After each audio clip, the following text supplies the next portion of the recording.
श्री सीताराम। भक्त हुए श्री त्रिलोचन जी, श्री सीताराम। परम संत सेवी, श्री पंडरीनाथ भगवान के चरणों में ही रहते थे।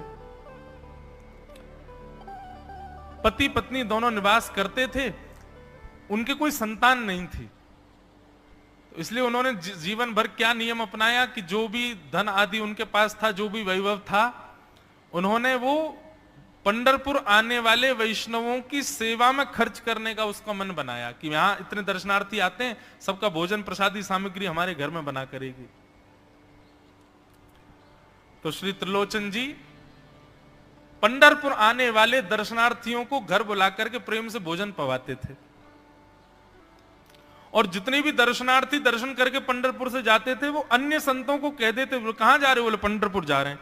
बोले भैया पंढरपुर जा रहे हो तो त्रिलोचन जी के यहां जाना, उनके यहां भोजन प्रसादी बहुत बढ़िया संतों के अनुकूल बनाते हैं।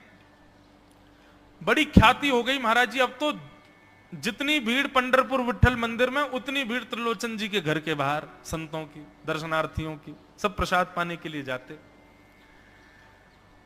त्रिलोचन जी और उनकी पत्नी बड़े प्रसन्न कि इतने संतों की सेवा हम कर पा रहे हैं, ये हमारा सौभाग्य है।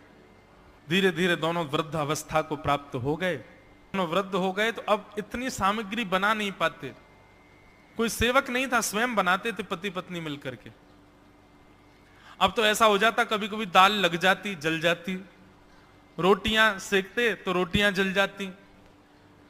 वृद्ध अवस्था, थक भी गए थे बहुत ज्यादा, तो प्रसाद पवाते तो थे, संत जन बेचारे प्रेम से स्वीकार तो करते, पर अब स्वाद नहीं होता था, तो बेचारे जैसा था उसको पाते, थोड़ा बहुत पा करके चले जाते। धीरे धीरे संतों का आगमन अब कम होने लगा। त्रिलोचन जी इस बात से बड़े परेशान हो गए, बोले भैया संत हमारे घर से आना बंद हो गए, हम क्या करें?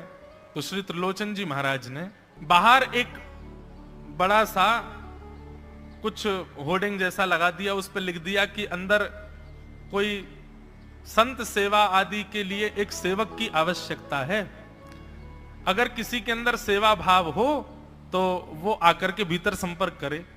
सेवा, ब्रजवासी सेवा, गौ सेवा, इन सब सेवाओं के प्रकल्प में यदि आप सेवक की कामना करोगे तो कहीं ना कहीं किसी ना किसी रूप में ठाकुर जी आएंगे सेवा के लिए। त्रिलोचन जी ने बाहर लिख दिया कि भाई संत सेवा के लिए सेवक की आवश्यकता है, यदि कोई सेवा भावी सेवा करना चाहता है तो भीतर आके संपर्क करे। अब यह बोर्ड पढ़ लिया हमारे श्री पंडरीनाथ भगवान ने, और श्री विठल भगवान एक छोटे से बालक का रूप धारण करके त्रिलोचन जी के यहाँ पहुंच गए। त्रिलोचन जी के यहाँ पहुंचे, त्रिलोचन जी बैठे